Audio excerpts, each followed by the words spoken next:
Capítulo 1179 del manga de One Piece, el advenimiento de Nerona Imu. Y estamos frente a un capitulazo, capítulo histórico en el manga de One Piece. Y tenemos un pedido de portada de Naoyama, el que quiere viajar. Pide a Ace, Otama y a Yamato liderando una excursión de crías de jabalí por un sendero lodoso. Tenemos a Ace de nuevo. Y parece que Otama está llevando una bandera con la Jolly Roger de los Mugiwaras. No hay ningún cambio en Ace ni en Yamato. También vemos al dios de la montaña. Una portada que parece estar dibujada al 90% por Oda, excepto por los árboles. Y continuamos con el tema de que Imu va a dejar Tierra Santa. Se habla de que va a ir personalmente allá, lo que significa que en el capítulo pasado no estuvo presente, sino que fue una especie de proyección. Así que ese momento histórico de Luffy confrontando a Imu pues fue casi un encuentro, y le advierten acerca de las consecuencias de dejar Tierra Santa. Es algo que se va a mencionar durante todo el capítulo. Es interesante saber por qué Imu está limitado solamente a Tierra Santa. Ahora tiene sentido que la única manera en la que se manifestaba era por posesiones y sombras. Parece que hay algo que lo ata.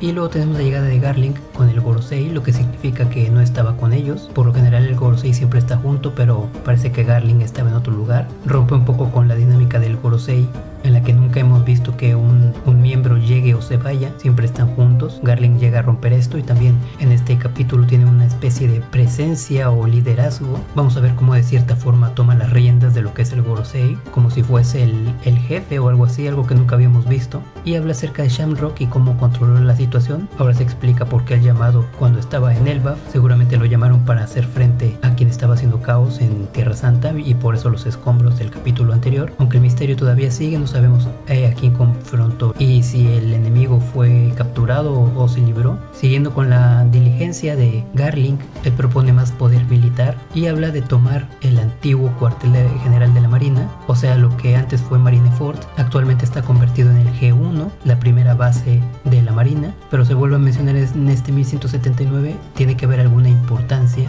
por la que Garling quiera tomar eso. Al parecer ya están dudando de la fuerza de la Marina, porque en teoría la Marina trabaja para el gobierno, entonces tienen acceso a ello. Pero durante todo el capítulo Garling parece tener una tendencia a deshacerse de cualquier obstáculo, incluyendo la propia Marina. Será interesante saber qué hay ahí en lo que antes fue Marineford. Y seguimos en Tierra Santa y vemos que el Abu Face ahora se encuentra en este lugar. La Mother Flame, que es lo más interesante, lo más importante, también está ahí. Y parece como si York estuviera atrapada porque está haciendo un berrinche. Se está quejando de que tiene hambre. No sé si porque su función principal es la de comer, porque York está creada precisamente para eso, o si porque le está afectando la falta de suministros, que ahora mismo está atacando Tierra Santa. Y el Gorosei, lejos de ayudarla, le ordena que se ponga a trabajar con la Mother Flame, que es la única forma de solucionar la situación de hambruna actual. Me pregunto por qué sugirieron el uso de la Mother Flame justo para solucionar el problema de la comida, del desabasto, o puede ser que se estén refiriendo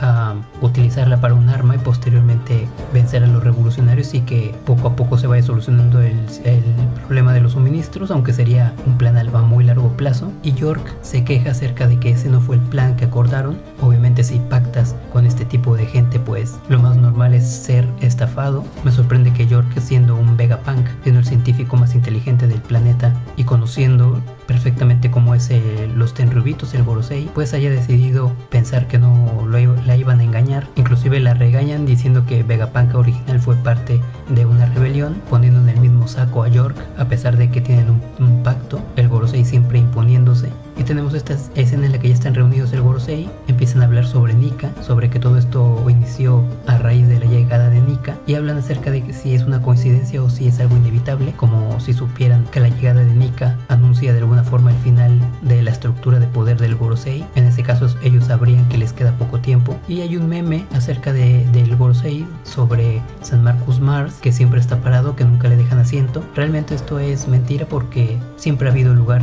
en los asientos en el Gorosei, pero como siempre aparece parado, pues por eso se generó el meme. De hecho, en este 1179 podemos ver que tiene una silla completamente libre para él solo, pero decide quedarse parado. Sería interesante preguntarle a Oda en un SBS por qué San Marcus Mars elige no sentarse, porque ya a estas alturas es bastante notorio que no le gusta estar sentado. Y San Topman Warkuri, en un arrebato de desesperación, se levanta estrepitosamente del asiento. Parece que está desesperado y parece que están hablando con Imu. Anteriormente estaban hablando con York, pero parece que la llamada pasó ahora con Imu. Él dice que los envíen otra vez como Gorosei a Elbaf, e Imu empieza a hablar sobre apatía, pereza, soberbia y orgullo. No sé si se está refiriendo al Gorosei por cómo están actuando, o si se refiere a todos los personajes que a continuación van a aparecer. Y el tema de enviar el Gorosei a Elbaf pues me hizo preguntarme a quién podría enviar realmente el gobierno a combatir a Luffy y a Loki, a un Yonko y a la criatura más poderosa del planeta. Creo que ya un almirante quedaría bastante corto, tendrían que enviar a los tres. Recuerdo cuando un almirante era pues prácticamente invencible,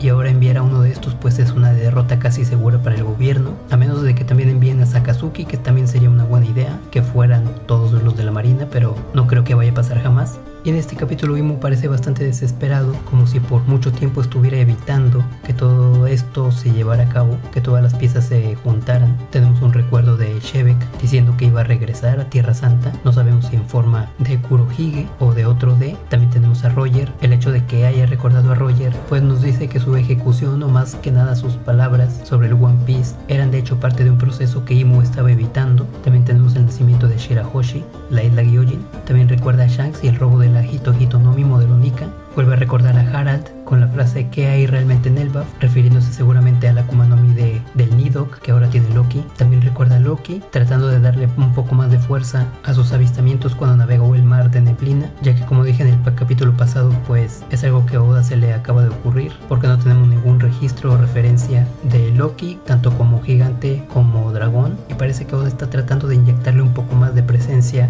a esta leyenda de Loki para que tenga un poco más de fuerza y credibilidad. También recuerda a Shirohige, quien protegió a Luffy, y esta podría ser la primera vez en la que Imu se percata de la presencia de Luffy, de su existencia. Posiblemente hasta antes de Marineford no era nadie para Imu, y cuando llega esta noticia de que Shirohige lo protegió, pues empieza a ser de interés para Imu. Igualmente Marshall D. Teach, a pesar de que ya tenía bastante fama antes de Marineford, parece que Imu empieza a tomarle importancia en este arco. Tenemos a Cobra hablando de Nefertari y Lily, y una escena en la que Imu destroza las fotos de Kurohige, de Luffy y de Shirahoshi, y estos recuerdos de acontecimientos que desembocaron en todo esto terminan con Vivi con la imagen de Nefertari y Lily. Y tenemos esta escena de la habitación de las flores, donde Imu genera su propio Abyss para ser transportado, aprovechando el Abyss que se encuentra en el castillo Aurust. También vemos las mariposas, que en el capítulo pasado eran negras y ahora vuelven a ser blancas. Creo que ese detalle por ahí tiene alguna importancia.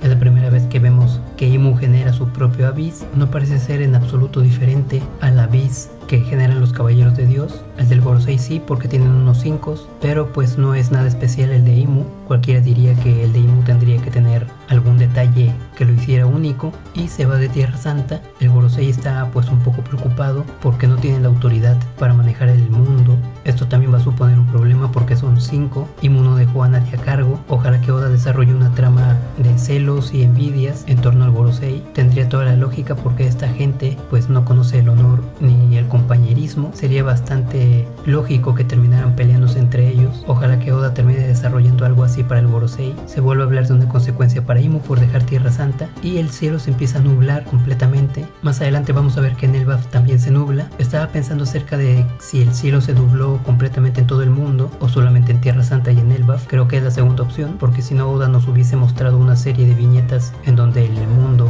y lugares que conocemos pues también se empiezan a nublar, pero Tierra Santa definitivamente pues empezó a nublarse. Puede ser que de alguna forma Imu y su presencia en Tierra Santa estuvieran evitando alguna clase de catástrofe, que al dejar Tierra Santa pues todo caería sobre el castillo Pangea y esta área. Y en Elbaf tenemos a Gerd descubriendo a Sans Sommers, tratando de unirse. Al parecer no lo consiguió. En el capítulo pasado vimos cómo el corazón metálico estaba juntando las piezas, y al parecer el corazón quedó fuera del cuerpo de Sans Sommers. También es curioso cómo son lo suficientemente débiles estando separados. Se supone que son extremadamente poderosos y simplemente están atados con unas sogas, entonces por lógica simplemente tendrían que hacer fuerza para romperlas, pero parece que de alguna manera pues pierden su poder porque están completamente indefensos. Y también vemos que el corazón de acero pues tiene un tamaño bastante considerable. Ya había dicho en el capítulo anterior que era más grande o del mismo tamaño que su cabeza, que la cabeza de Sans Sommers. Obviamente algo así no cabe en el pecho de un caballero de Dios, y por ahí solo tiene la idea de apuñalarlo. No creo que vaya a ser tan fácil, desgraciadamente. Luego tenemos una escena graciosa con Frankie hablando con Brookie y con Usopp, que están bastante heridos, y les ofrece la opción de volverse un cyborg como él. Me gustó mucho esta escena cómica porque hace referencia a cosas del pasado. Cuando se hace referencia a los primeros capítulos de One Piece, Piece, o a cosas que parecían haberse olvidado, o cuando se resuelve alguna clase de problema apelando al pasado, pues es algo para mí bastante gratificante de ver en One Piece. Que Oda vuelve a recordar los orígenes de Franky, está bastante bien. Luego tenemos a Sanji habiendo ganado a Killingham. También me gustó que estos dos tengan esta pues rivalidad o enemistad, porque los dos son como una especie de príncipe. Para mí tienen este estatus o esta vibra, y me parece bastante genial que sean enemigos. Ojalá volvamos a ver más de esta rivalidad en el futuro, porque tanto él como Somers hablan acerca de que no olvidarán el nombre de las personas que los capturaron, y siendo caballeros de Dios y teniendo el poder y la forma de teletransportarse, pues creo que nada los detendría para tomar venganza.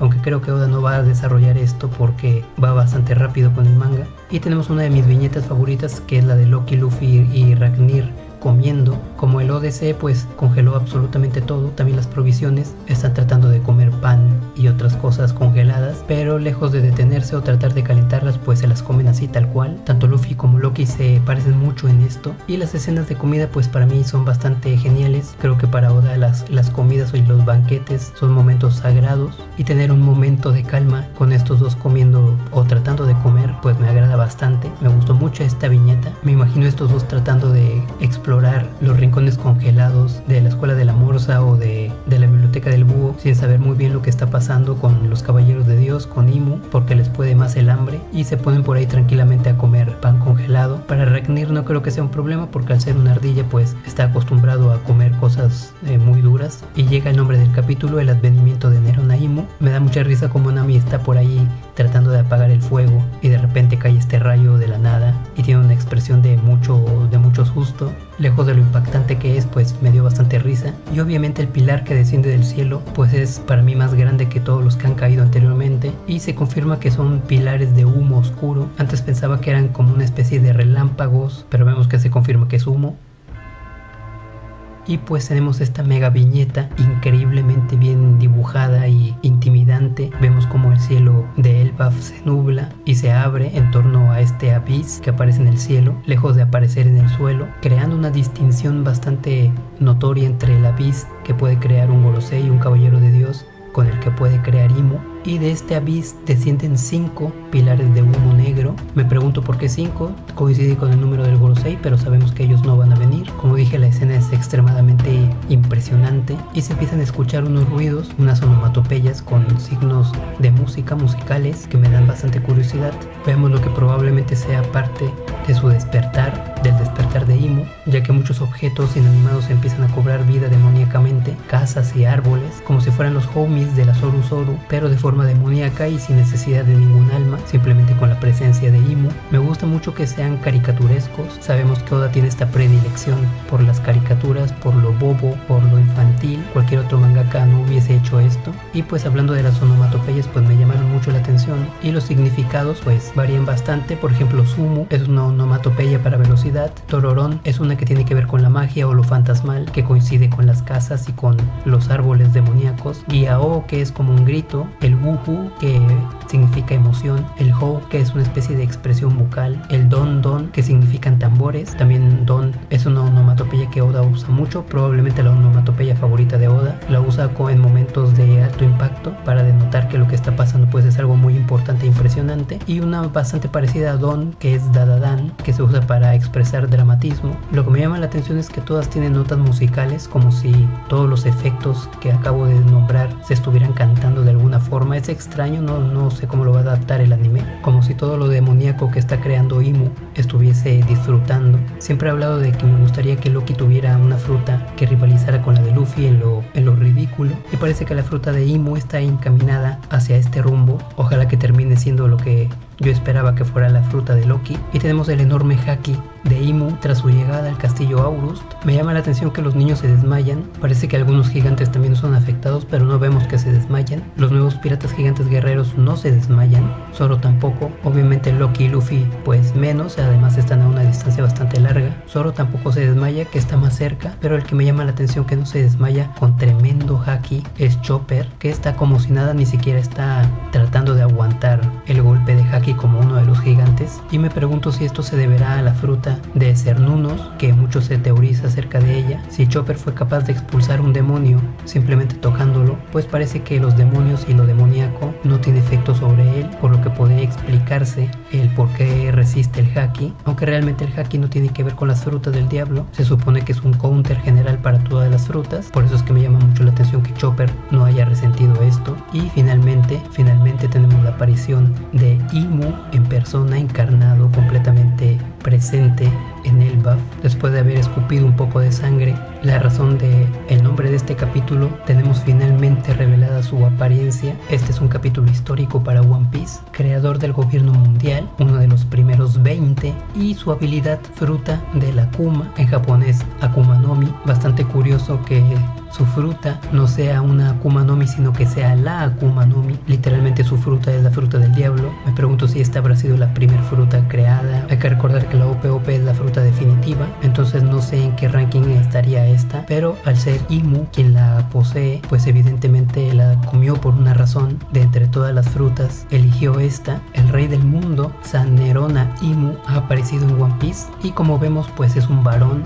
resultó ser hombre. A mí me hubiera gustado personalmente que hubiese sido mujer, pero bueno, no fue así. Y para todos los que temían que fuese a ser como el tótem del Bird que vimos en Skypiea, pues no resultó ser esta la apariencia, afortunadamente. Muchos temían que fuese a ser esta la forma final de Imu, pero nos dio un diseño extremadamente bueno al nivel del de Loki y del de Katakuri. Y pues tiene la tez morena, el cabello blanco y un par de cuernos. Genéticamente se parece a los Lunarian por el tema de la piel y del cabello, y el de los cuernos pues realmente no tenemos una raza específica que tenga los cuernos como los que tiene Imu. Están todos estos experimentos que proceden seguramente de la sangre de los ancestrales. Podría ser que Imu sea anterior a los ancestrales, pero parece tener una genética bastante poderosa. Hablemos de su arma, que es una especie de bicento como el de Shirohige, y la cuchilla pues está curiosamente doblada, se ve bastante caricaturesca, pero me gusta muchísimo cómo se ve. También tenemos estas nubes de humo negro que no sé si son un efecto de que acaba de aparecer y después se van a desvanecer, o serán unas nubes que van a acompañar a Imu durante toda su presencia. Podrían ser algo así como las Hagoromo de Luffy, que son blancas, en Imu serían negras, aunque tenemos este otro elemento, este círculo de fuego negro con ojos, que podría ser más cercano a un Hagoromo como el de Luffy. Llama la atención que no tiene uno como el resto de los Zoans despertados o como Luffy. El de este parece no estar rodeando su cuello, sino que parece un círculo que está simplemente detrás en su espalda. Obviamente el detalle de los ojos pues llama la atención. También tiene esta marca del símbolo de los contratos, parece ser su marca personal, y me preguntaba si el diseño de este símbolo cambiaría y se modificaría más adelante con los contratos más profundos como los del Gorosei, porque vimos que al principio simplemente era un círculo con dos líneas o dos huesos cruzados, luego se añadieron los cuernos y por lógica yo intuí que se irían añadiendo más cosas, pero parece que este es el símbolo definitivo. Y tiene esta especie como de tela que rodea su cuerpo, se ve bastante genial con él. Lleva cráneos en este pedazo de tela. No sabemos el tamaño exacto de Imu, si tiene el tamaño de un gigante, si tiene el tamaño de un humano muy grande. No creo que tenga el tamaño de un humano normal, y no estoy seguro si este pedazo de tela desemboca en su cola o su cola, esa parte es independiente de este pedazo de tela. Ahora tiene sentido el ataque que utilizó contra Sabo.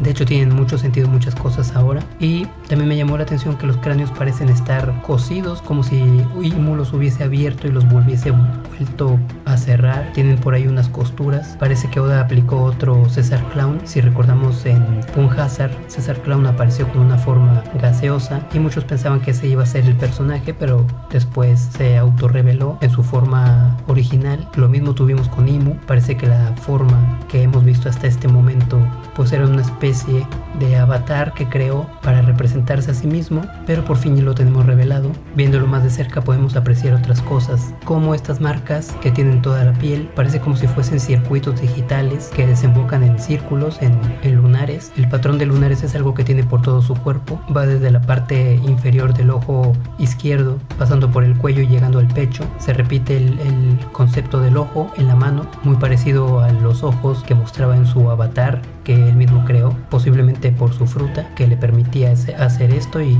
otras cosas. Parece que tiene un dominio muy refinado de su fruta. Tiene sentido por la cantidad de años que ha vivido, pudiendo hacer pactos, pudiendo crear un montón de cosas demoníacas, y todo esto se revela pues justo en Semana Santa. Estoy haciendo este video en Viernes Santo, seguramente lo voy a subir el sábado, pero es bastante curioso que Oda le atinó a esto. No sé si lo hizo a propósito, no creo, porque en Japón pues la religión católica o cristiana no tiene tanta presencia, ni tampoco está muy arraigada en la cultura japonesa, pero es inevitable pensar en esta coincidencia porque todo lo que rodea a Imu, Tierra Santa y los Caballeros de Dios, pues está basado en los demonios, en muchas cosas de la mitología cristiana, así que justo se haya revelado la verdadera apariencia de Imu en este Viernes Santo, que también oficialmente el capítulo va a salir el domingo, que caería en el domingo de resurrección. Yo la verdad no soy religioso, pero me llamó mucho la atención que todo esto haya coincidido. Ahora mismo los teorizadores y la gente que hace contenido de One Piece tiene que estar vuelta loca porque este es un capitulazo